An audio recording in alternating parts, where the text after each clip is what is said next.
So ito po ay ang buko pandan puto cheese. At yan, mamaya makikita nyo kung paano ko ginawa. Mag-start na po tayo. Yan, ito po yung una nating ingredients. 1 cup all-purpose flour.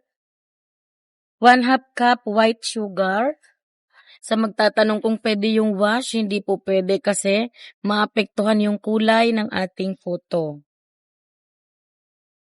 Yan. Lalagay na rin po natin yung 1 tablespoon ng baking powder.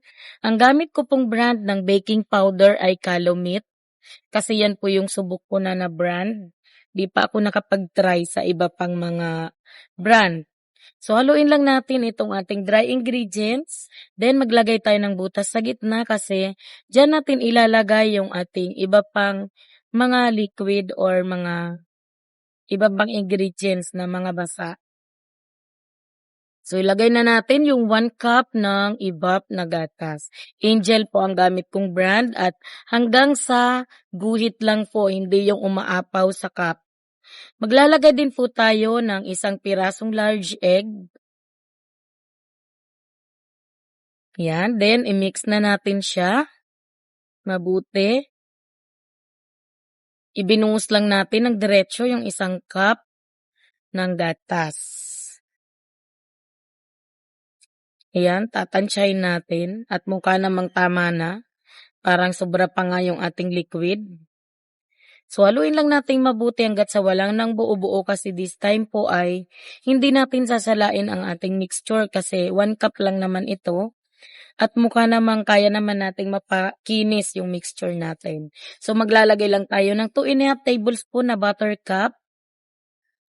Yung buttercup yung gamit natin ngayon, hindi yung kinikilo sa palengke.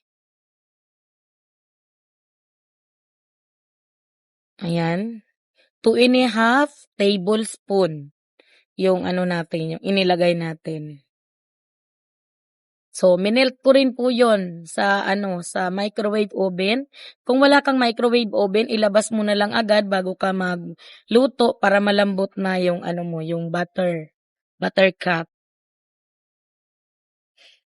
Ayan, na-mix na kaagad natin at ang sunod naman nating ilalagay ay yung ating buko pandan flavor. Gagamit po tayo dito ng buko pandan flavor na McCormick.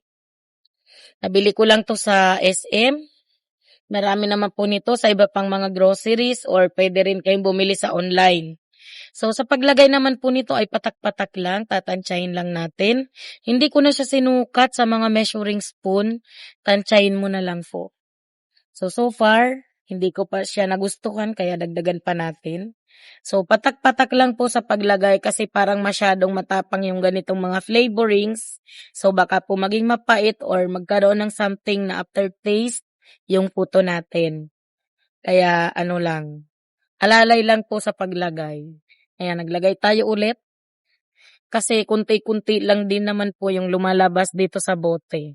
So medyo maingay po yung paligid natin kasi mahangin ngayon dito sa Cavite. Kaya pagpasensyahan nyo na po yung yung mga kakaibang sound na maririnig nyo. Ayan, so ngayon po maglalagay na tayo sa puto molds. Dahil po naglagay na tayo ng 2 1/2 tablespoon na buttercup dito sa ating mixture, ay hindi na po natin i-grease yung mga puto molds. Gagamit po tayo ng medium size na puto molder at 1 tablespoon po ng mixture yung ilalagay natin sa bawat isang puto molder. Cheese. Ayan. Nilagyan ko po ng cloth. Wow, perfect. Yung ating perfect po ang ating puto ngayong araw na to.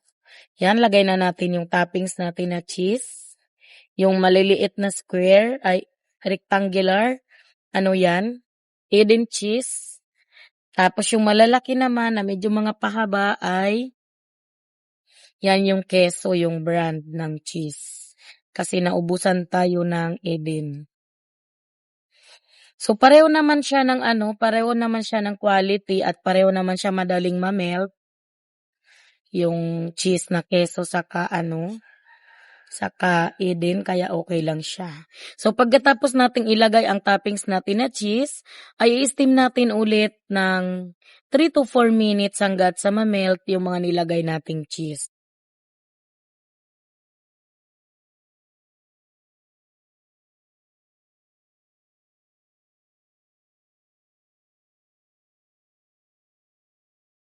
At after 3 minutes po, ito na po yung itsura. Ayan po ang ating perfect na buko pandan puto cheese.